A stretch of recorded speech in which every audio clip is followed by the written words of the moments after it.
Waduh, bahaya ini. Sektor batubara Indonesia terancam rugi 40 triliun akibat mulai ditinggal dunia. Pemirsa, investasi digital yang masuk ke Malaysia berhasil mendorong ekonomi negara tersebut. Prestasinya memang luar biasa.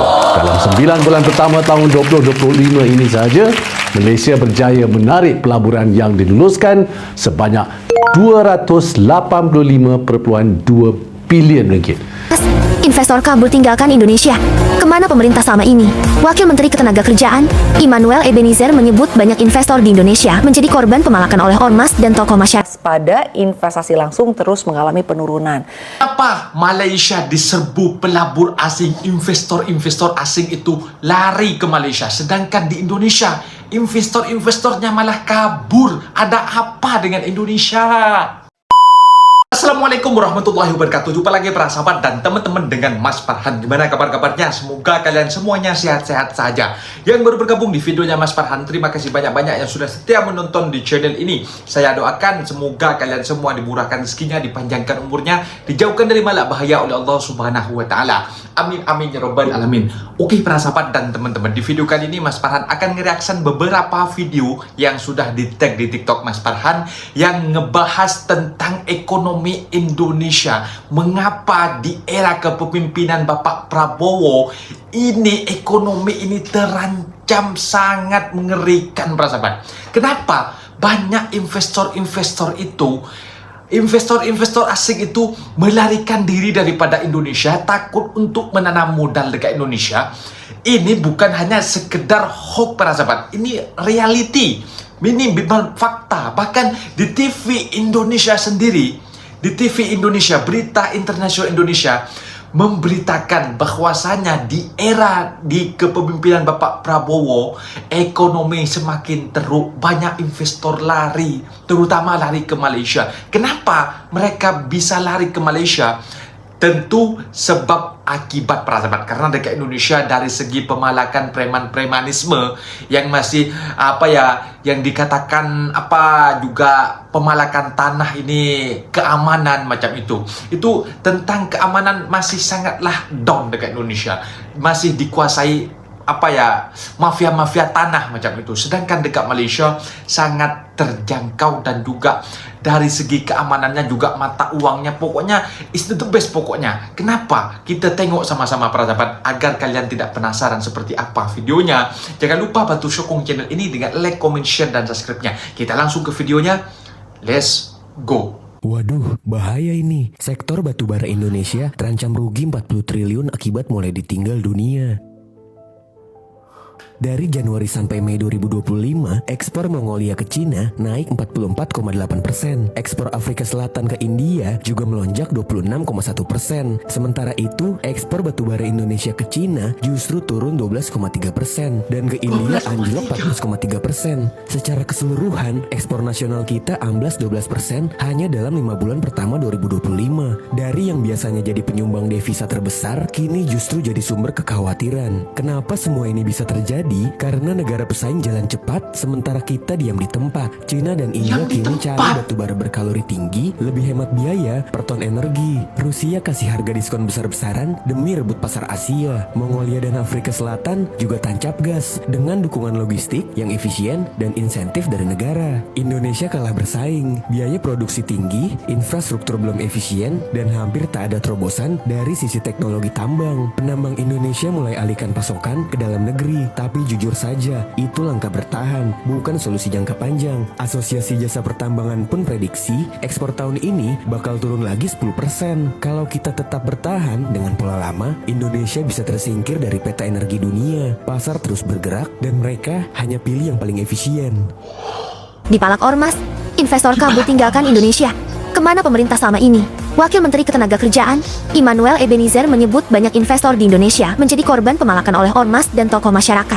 Modus yang digunakan adalah permintaan jatah proyek atau fasilitas dengan dalih kepentingan masyarakat lokal.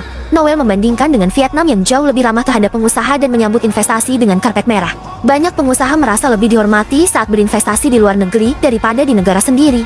Hal ini berdampak negatif terhadap pertumbuhan ekonomi dan penciptaan lapangan kerja di Indonesia. Apakah pemerintah akan terus menutup mata? Atau mulai bertindak nyata? Di awal era pemerintahan Prabowo Subianto, Hantu ekonomi ini tumbang di era Prabowo, bergerak dinamis. muncul ancaman lebih besar. Hantu lama akhirnya tumbang, namun bersama dengan itu muncul potensi ancaman baru yang tidak kalah besar. Surplus transaksi berjalan untuk pertama kalinya dalam 10 kuartal memang memberi sinyal perbaikan struktural. Namun di balik kabar baik tersebut, kerentanan ekonomi justru bergeser ke sektor lain yang juga tidak kalah strategis, yakni arus investasi langsung yang terus menurun. Kombinasi Investasi ini terus menciptakan menurun. lanskap ekonomi yang penuh peluang sekaligus risiko serta menuntut respon kebijakan yang cepat dan juga tepat. Selengkapnya pemirsa akan kita bahas dalam hantu ekonomi ini tumbang di era Prabowo, muncul ancaman yang lebih besar. Kita akan lihat di slide yang pertama. Ya, neraca pembayaran Indonesia atau NPI ini kembali mencatat defisit pada kuartal 3 di tahun 2025. Meski demikian, tekanan defisit ini mulai berkurang seiring dengan membaiknya posisi transaksi berjalan yang untuk pertama kalinya ini kembali mencatat surplus ya dalam 10 kuartal terakhir atau sejak kuartal pertama di tahun 2023. Berdasarkan rilis Bank Indonesia, NPI pada kuartal 3 2025 tercatat defisit 6,38 miliar dolar Amerika Serikat, di mana angka ini sebetulnya turun ya atau sedikit menurun dibandingkan defisit kuartal 2 di tahun 2025 yang tercatat sebesar 6,74 miliar dolar Amerika Serikat. Jadi kalau dilihat defisit NPI ini menyusut sekitar 359 juta dolar Amerika Serikat. Nah pemirsa, perbaikan tersebut terutama didorong oleh transaksi berjalan yang berbalik menjadi surplus, ditopang oleh meningkatnya ekspor dan juga menurunnya defisit pendapatan primer. Namun juga perlu dicermati ya bahwa arus masuk investasi langsung ini terus melemah sejak kuartal 4 2024 hingga Dari 2024. potensi ini atau sehingga ini juga berpotensi ya untuk bisa membatasi pemulihan pada sisi transaksi modal dan juga finansial. Nah pemirsa kalau dilihat ya begitu meski tekanan defisit mulai mereda, kondisi NPI masih mencerminkan bahwa stabilitas eksternal Indonesia belum sepenuhnya aman. Jadi defisit NPI pada dasarnya menunjukkan bahwa kebutuhan pendanaan eksternal ini masih lebih besar dibandingkan arus modal yang masuk. Dengan melemahnya investasi langsung, ruang untuk memperkuat pembiayaan eksternal ini menjadi semakin terbatas dan jika tren ini berlanjut, risiko terhadap nilai tukar dan juga ketahanan eksternal Indonesia ini dapat meningkat terutama di tengah kondisi global yang masih dipenuhi ketidakpastian. Nah, kini kita lihat di slide berikutnya kita akan membahas terkait dengan transaksi berjalan yang mana mencatatkan surplus pertama sejak 10 kuartal. Nah pemirsa, transaksi berjalan Indonesia akhirnya memang kembali mencatat surplus ya. Angkanya berada di 4,04 miliar US dollar ya pemirsa. Nah ini sebetulnya angka yang cukup baik ya di kuartal 3 2025 atau angka ini setara dengan 1,1% dari produk domestik bruto atau PDB. Ini adalah capaian yang cukup penting karena ini menjadi surplus pertama sejak kuartal pertama di tahun 2023 atau setelah 10 kuartal berturut-turut mencatat defisit. Nah pemirsa, kalau dibandingkan kuartal sebelumnya ini perbaikannya juga sangat signifikan. Pada kuartal kedua di tahun 2025 transaksi berjalan ini masih mengalami defisit yakni sebesar 2,74 miliar US dollar. Nah, sehingga secara kuartalan ini terjadi peningkatan berada di 6,8 miliar US dollar begitu ya. Nah, surplusnya ini terjadi atau surplus transaksi berjalan ini menjadi kabar baik sebagai catatan neraca transaksi berjalan Indonesia ini lebih sering mencatatkan defisit jika dibandingkan dengan surplus.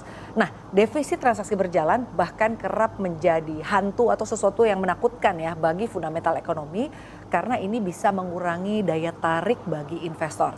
Nah, Indonesia bahkan pernah mencatat defisit transaksi berjalan selama hampir 9 tahun dari kuartal 4 di 2011 hingga kuartal 3 di tahun 2020. Yang mana kondisi ini sempat memicu pelemahan pada rupiah. Nah, Bank Indonesia dalam laporannya menjelaskan bahwa perkembangan tersebut dipengaruhi oleh peningkatan surplus neraca perdagangan barang serta penurunan defisit neraca jasa dan juga neraca pendapatan primer. Nah, surplus transaksi berjalan terutama ditopang oleh lonjakan kinerja ekspor non-migas yang meningkat seiring antisipasi eksportir terhadap penerapan tarif resiprokal Amerika Serikat.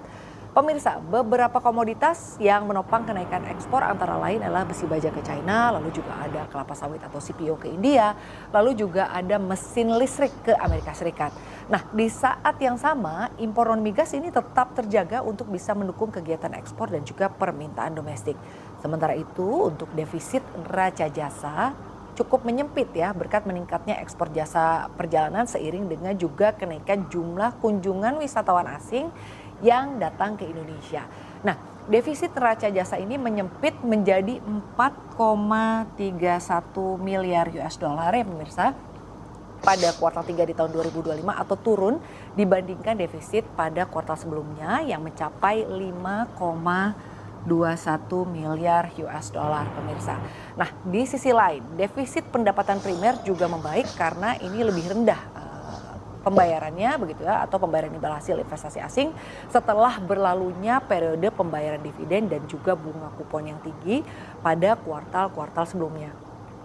Jadi pemirsa, surplus pendapatan sekunder ini tetap stabil ditopang oleh kuatnya remitansi pekerja migran di Indonesia. Nah, kita akan bergeser ke slide berikutnya. Pemirsa akan membahas terkait dengan waspada investasi langsung terus mengalami penurunan. Nah, di balik perbaikan transaksi berjalan, komponen investasi langsung ini justru menunjukkan tren pelemahan yang tentunya perlu kita waspadai.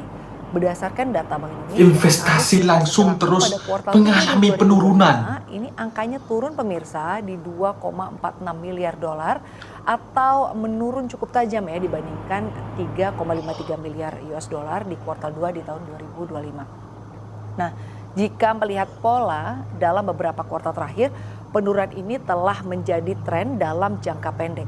Sejak kuartal 4 di tahun 2024 yang bertepatan dengan periode awal pemerintahan Presiden Prabowo Subianto, arus investasi langsung ke Indonesia cenderung mengalami penurunan. Nah, setelah sebelumnya investasi langsung mengalami penurunan, peningkatan atau mencapai puncaknya pada kuartal 3 di tahun 2024 yang nilainya ini mencapai 5,09 miliar US dollar pemirsa. Tapi kalau kita lihat lagi ini meskipun sempat naik sementara di kuartal 2 2025 pemulihan tersebut belum cukup kuat karena investasi langsung ini ternyata kembali merosot signifikan di kuartal ketiga ini atau di kuartal ketiga di tahun 2025 ini. Nah, perlambatan investasi langsung ini tentunya perlu dicermati ya karena ini merupakan sumber pembiayaan jangka panjang yang penting bagi ketahanan Indonesia. Tekanan global mulai dari suku bunga tinggi di negara maju, ketidakpastian pertumbuhan, hingga sikap investasi ketidakpastian pertumbuhan lebih berhati-hati ya, turut berkontribusi terhadap lemahnya aliran modal asing ke sektor real di Indonesia. Nah, tren pelemahan ini menegaskan bahwa sentimen investor terhadap penanaman modal jangka panjang masih diliputi kehati-hatian, baik akibat ketidakpastian global maupun penyesuaian kebijakan domestik pada fase transisi pemerintahan. Investasi langsung ini juga berdampak besar terhadap penciptaan lapangan kerja. Pasalnya, hanya dengan investasi langsung, perusahaan akan membuka pabrik di Indonesia dan menyerap tenaga kerja. Hal ini berbeda dengan investasi portofolio di saham dan juga surat utang yang bertumpu pada hot money. Ya pemirsa, surplus transaksi berjalan memang memberi angin segar, namun pelemahan investasi langsung menunjukkan bahwa Indonesia ternyata belum sepenuhnya berada di zona aman. Tantangan bukan hanya di zona aman adalah menjaga stabilitas eksternal sambil mengembalikan kepercayaan investor terhadap prospek jangka panjang berinvestasi di Indonesia. Jika tidak diantisipasi, keberhasilan menaklukkan satu hantu ekonomi bisa saja terhapus oleh ancaman baru yang jauh lebih besar. Pemirsa, investasi digital yang masuk ke Malaysia berhasil mendorong ekonomi Malaysia didorong oleh investasi digital yang berencana investasi sebesar 6,5 miliar dolar atau sekitar 99,31 triliun rupiah untuk mendirikan fasilitas TV Indonesia ini pertama di Malaysia. Perusahaan teknologi asal Amerika Serikat, Oracle, menjadi investasi tunggal terbesar di Malaysia. Oracle menyatakan layanan cloud di Malaysia ini akan membantu organisasi memodernisasi aplikasi, memindahkan beban kerja ke cloud, berinovasi dengan data, analisis, dan kecerdasan buatan atau artificial intelligence. Sebelumnya, Microsoft, Nvidia, Google, dan ByteDance juga telah mengumumkan investasi digital senilai miliaran dolar Amerika Serikat ke Malaysia sejak tahun lalu. Adapun dengan adanya sejumlah investasi digital di Malaysia, membantu kondisi ekonomi negara ini tumbuh lebih kencang. Dalam 2 kuartal terakhir, ekonomi Malaysia tumbuh melebihi proyeksi analis. Di kuartal 2 tahun 2024, PDB Malaysia naik 2,9% melampaui proyeksi analis. Dan ringgit Malaysia juga menjadi mata uang berkinerja terbaik di Asia.